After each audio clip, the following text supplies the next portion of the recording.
duelists, and today we're going to be opening a box of Dynamic Eternal Live. This is the 5th main Rush Duel set, and as the name and pack art suggests, it has a particular focus on Roa and Romin, which I am pretty hyped about because I've always been a fan of the Royal Demons archetype since they appeared, and we're also getting the pieces of Romin's new deck, which he has yet to fully use in the anime, the Candy archetype. And here we're starting off with a Royal Demons, a new one, Royal Demons No Way, very cool looking, love the design on there, and it has pretty cool stats as well. This is the new Prisoner Dian Keto field spell Anego Rock, which actually has a pretty intense ability.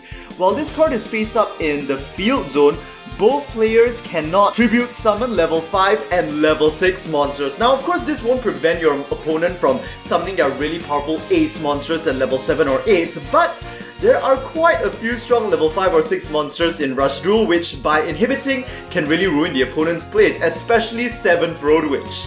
This is a pretty strong new card, and this is a new Mermaid Prison Warden for the card that we just saw. And we're ending off with an evil-looking bird, Izark. If I'm not wrong, this is one of Gato's new cards, which surprisingly enough is not a warrior, but it does support warriors, even though it is a winged beast. Okay.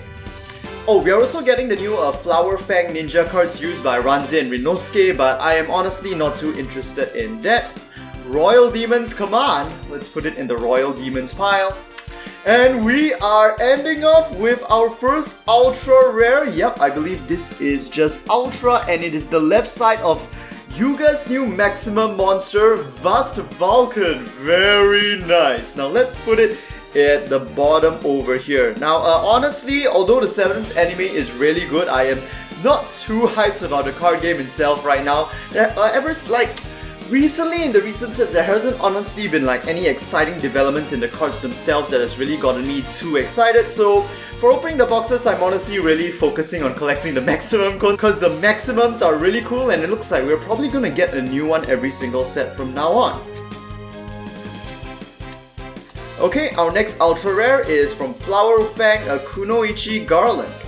We'll put you over here for now. Next pack. Wait a minute, oh right, this is Majinrai, which is a signature spell card for Summon Skull.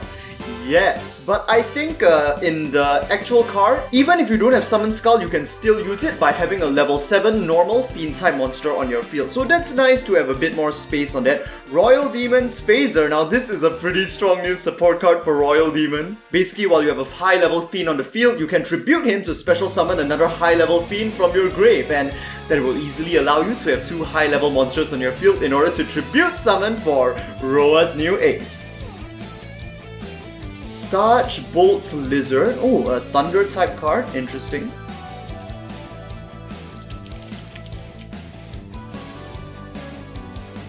What is... Oh, I think this is another one of the new Summon Skull support cards. And Doll, a Psychic. I think this is for Romin, so maybe we can create a new stack. I'll put her on the side over here. And they'll be all... Oh, this is a pretty nice support for the Fiendish Command Squad though. We are also getting the cards for the literal pigeon, but it kind of makes use of having trap cards in the grave, which is honestly a pretty interesting mechanic, but I just can't really get behind it that much. And here we have another Summon Skull focused card. We are getting a lot of Summon Skull support for some reason, which I guess works for the anime, because I mean we recently saw Otis use pretty much a Summon Skull deck, but in real life Summon Skull is just a legend card, so these are I kind of question how good they are really, but at the very least all of them can be used with high level normal fiends instead, so they can kind of be combined with Royal Demons as well, which is pretty interesting. Here we got Jump Starts, another one of Romin's new cards, and Magical Miracle, another Romin card, and we're ending off with the Flower Fang Shinobi with a literal machine gun. Next.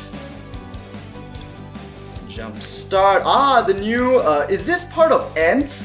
Let me take a look. Metal Armor Ant. Yes, it is an Ant. Level 7 with 100 attack and 2500 defense. I kind of like the design, but still it's just I don't know. It's not enough to convince me to play the archetype. And the Fire Dragon. Now this is just a very simple level 4 normal monster for Luke, but I just really love the design and the name here. Another copy of the Ant.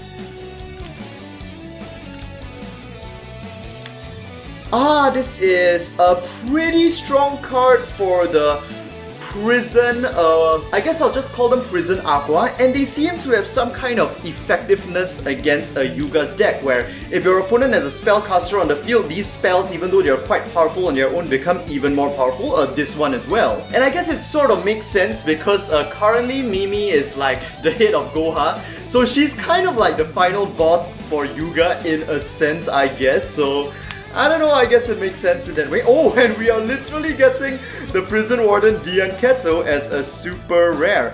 Oh wow, woo dude, is this a coincidence or does this deliberately happen in the pack?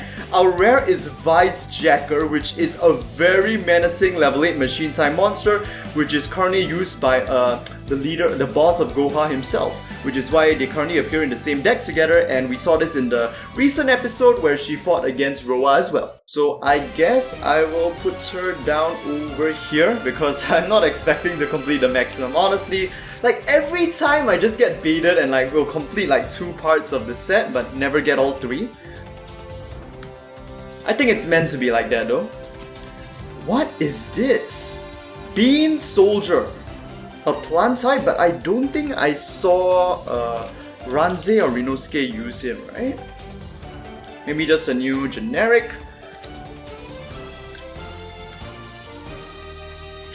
Okay, that lion from the Flower Fang archetype.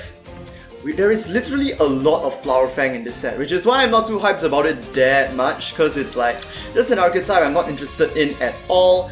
And here we've got a super rare spell followed by another Prison Aqua card. So just a generic spell that sends a monster in the opponent's grave back to the deck, but if your opponent happens to have 0 cards in their hand, you can send one of their face-up monsters back to the hand as well, which can be pretty powerful, especially if your opponent has their ace card out on the field.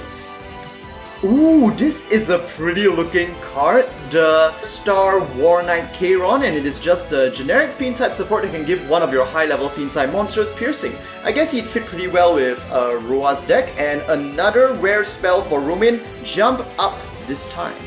So we'll put you up here. And with that, we've got our final pack.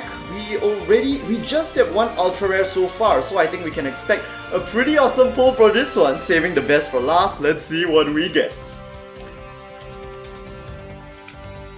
3. And our final card is going to be... wait! Alright, I forgot that we already got our second ultra rare in the form of one of the Flower Fang ninjas, so our last pull is just gonna be a rare. So that'll be all for this Rush Duel booster box opening. Nothing too interesting, I guess, just 1 piece of the new maximum, and I'll see you guys in the next Rush Duel video.